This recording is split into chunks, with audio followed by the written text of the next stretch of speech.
अस्सलाम वालेकुम, this is कमरियाज़। Fashion sales का फ्यूचर क्या है?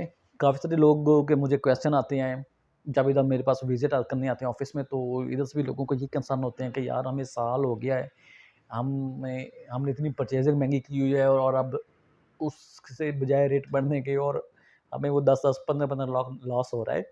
तो ये जो बिज़नेस है, सिलसिला चलता रहता है, कभी आप अच्छा कमा लेते हैं, कभी आप लॉस में चले जाते हैं, कभी आप घंटे में मतलब कोई भी प्लान लेते हैं तो आपको अच्छी ऑफ़र आ जाती है, उसी टाइम आपको 5 लाख, 2 लाख, 3 लाख बच जाता है और कभी आप कोई भी प्लॉट साल रखने के बावजूद आप वो माइनस में जा रहे होते हैं, 5-10 लाख लॉस पे जा रहे आती हैं।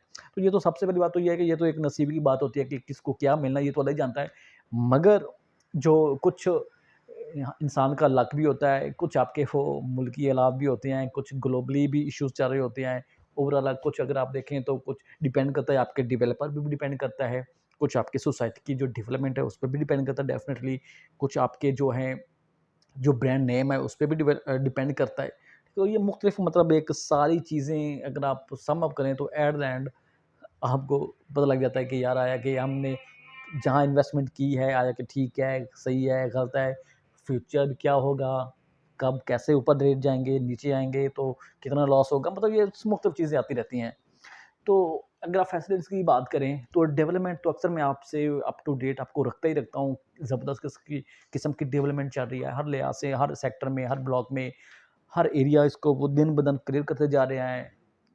सब कुछ मतलब एस्फाल्ट करने के वो लगे हुए हैं, एस्फाल्ट भी करेंगे क्योंकि अब तो मौसम इस तरह का चल रहा है। बट जैसे फंक्शन मौसम बेहतर होगा तो इंशाल्लाह ये एस्फाल्ट भी प्रॉपर सॉर्ट कर देंगे। तो डेवलपमेंट की बात करें तो no doubt outstanding development is an under way right now. तो बट बाकी मार्केट क्यों नहीं ऊपर जा पा रही? इसमें मुख्तलिफ थोड़े से इश्यूज़ हैं, इश्यूज़ इन कंसर्न्स कह लें कि लोगों को एक्सपेक्टेशन थी कि जी छोटी ईद के बाद आपकी मार्केट फैसिलिटी की बेहतर होगी, मगर टोटली उसके अगेंस्ट हुआ चूँकि आपकी डी ब्लॉक इन्होंने लॉन्च कर दिया। तो जो डी ब्लॉक ईद के बाद आने से रमज़ान में अगर आप देखें तो र प्राइसेज़ रमज़ान के बाद जो है ना, ईद के बाद आपकी प्राइसेज़ में थोड़ा-सा प्राइसेज़ फ्लक्चुएट हुई थी। लाख, 2 लाख, 3 लाख आपका रेट ऊपर आया था। मार्केट एक स्लो में, एक रिदम में आ रही थी। फिर बीच में चौधरी साहब ने बम फोड़ दिया कि जी मैं डी ब्लॉक लेकर आ रहा हूँ। तो डी ब्लॉक आने से आपको शायद आइडिया नहीं होगा बट मुझे पता है कि आपका मार्केट अच्छी खासी क्रैश हुई है। जो ऊपर जा रही थी जिस रेशियो से, अब उसी ही डबल रेशियो से ये नीचे आई है। 5 lakh, 3 lakh, 5 lakh minimum rate reverse हुए हैं डी ब्लॉक के आने से। डी ब्लॉक भी उन्होंने उस लेवल का वो बुकिंग नहीं लॉन्च की कि हर बंदा वो मतलब लाइन में लगे हुए थे बेचारे। हमें भी कुछ भी नहीं मिला, एंड यूज़र को भी कोई भी प्लॉट नहीं मिले, लिमिटेड से प्लॉट दिए हैं, ख़ास लोगों को दिए हैं, 10-10 दिए हैं, फिर पता नहीं अजीब-अजीब मतलब वो खिचड़ी बनी हुई थी, तो मतलब वो भी उस तरह की वो नहीं हुई और उसका भी रेट अभी स्टक है। लाइक आज का वो रेट वैसे बाय द वे डाउन हुआ हुआ है। 70,000 80 70-80 माँगते हैं, मगर हालाँकि इन्होंने वो टैक्स फ्री भी किया है, इसके बावजूद आपकी मार्केट डी ब्लॉक के ऊपर नहीं गई।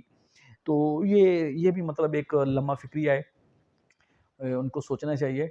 तो बट अब देखें सारे इसी उम्मीद पर बैठे हैं कि जी आया कि ईद के बाद, बड़ी ईद के बाद एक्सपेक्टेशन लगा के बैठे हैं कि क्या होगा। बट मेरा ये दिल कहता है कि मार्केट आपकी रिदम में आएगी बड़ी ईद के बाद। अगर फिर बात वही आ जाती है कि जी श्योरिटी तो मैं नहीं दे सकता, मगर हमें यूँ लगता है कि आपकी वो मार्केट थोड़ी-सी हिलेगी।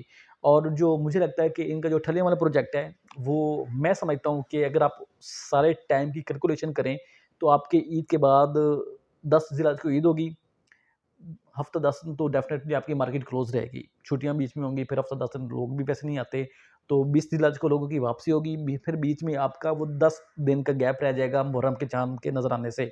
तो अगर तो वो उस टाइम लॉन्च करते हैं ठलिया वाला प्रोजेक्ट, तो मुमकिन है, अगर उस दौरान वो नहीं लॉन्च करते तो फिर आपका मुहर्रम पूरा जाएगा, पूरा मुहर्रम का महीना जाएगा, जो कि अगस्त को स्टार्ट होगा, पूरा अगस्त आपका मुहर्रम में जाएगा, फिर आपका चिलम आ जाएगा, सितंबर आपका चिलम में गुज़र जाएगा, तो फिर बात आपका वो जो टाइम बचता है, वो अक्टूबर का बचता है।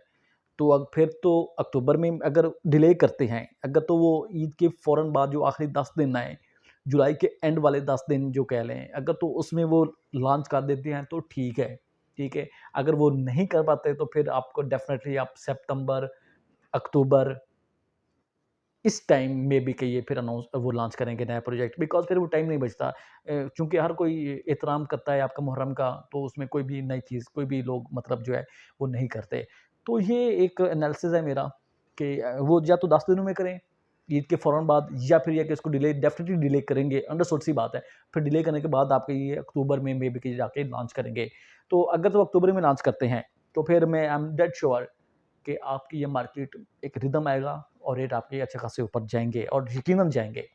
तो अगर तो इनका उसी ड्यूरेशन में ईद के फ़ौरन बाद ही इनका नया प्रोजेक्ट आ जाता है, तो फिर मैं उस पे कुछ नहीं कह सकता हूँ, फिर कुछ भी हो सकता है। रेट स्टक भी हो सकते हैं, लॉन्ग टर्म आपका वो स्टक भी हो सकते हैं, रिवर्स भी हो सकती हैं, लॉस भी मज़ीद यकीनन हो सकता है। और डेफ़िनेटली ज़ाहिर बात है, जब नया प्रोजेक्ट आएगा तो लोगों का माइंड टोटली उस तरफ होगा, थलियाँ वाले नए प्रोजेक्ट में, तो आपका फिर ये फ़ैसले स्टक हो जाएगा। तो ये मुख्तलिफ वो आप इसको कह लें, एक हर एंगल से मैं आपको बताने की कोशिश कर रहा हूँ। तो उसमें से फिर जो हमारे नसीब में होगा डेफ़िनेटली वही मिलेगा, मगर मेरे ख़्याल से मैनेजमेंट, ज़ेडएम मैनेजमेंट जो है, उनको एक अच्छे फ़ैसले करने चाहिए। ख़ास तौर पे आपके जो इन्वेस्टर्स हैं, आपके डीलर्स को मायने में रखते हुए, इन्वेस्टर को मायने में रखते हुए, और आपके जो एंड यूज़र्स हैं, उनको मायने में रखते हुए उनको अच्छी और मतलब सोच समझ के डिसीज़न लेने चाहिए कि कोई भी इनसे सफ़र ना हो। तो जनाब, किसी भी इन्फॉर्मेशन के लिए आप मुझे अप्रोच कर सकते हैं। Thank you very much.